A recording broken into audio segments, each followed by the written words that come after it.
مرحبا شباب، هذا الفيديو تعليم كيفية تحميل الملفات أو الألعاب أو البرامج من اليوتيوب. أكو بعض الأخوة ما يعرفون شنو يعني مثلا الرابط أسفل الفيديو، طريقة كلش سهلة جدا، تابع الطريقة وياي.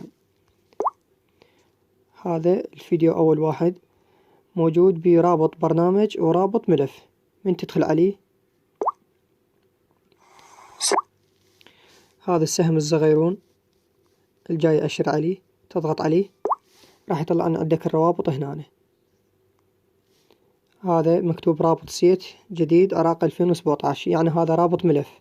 هذا مثلا تريد تحمله، الكتابة ما لك علاقة بها بأي لون. إذا طلعت عندك تضغط على هاي الكتابة الزرقاء، تنتظر شوية،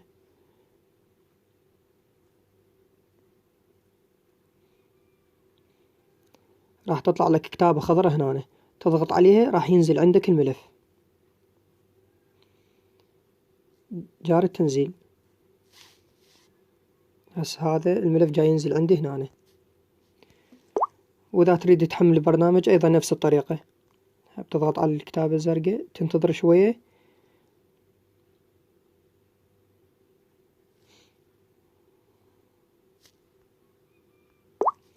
طلعت هاي الكتابة الخضراء، تضغط عليها راح ينزل عندك البرنامج.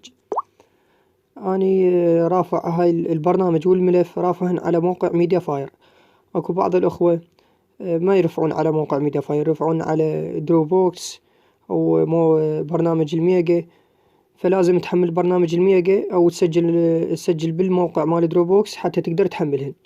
فهذا الموقع ميديا فاير أنا أرفع عليه، لأن بدون تسجيل أو بدون برامج، قبل بس تضغط على الكتابة يطلع لك هنا الموقع مال ميديا فاير، تطلع الكتابة الخضراء مكتوبة داونلود وتنزل الملف،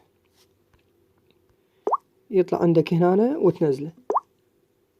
أتمنى الفيديو واضح للجميع، والسلام عليكم ورحمة الله وبركاته.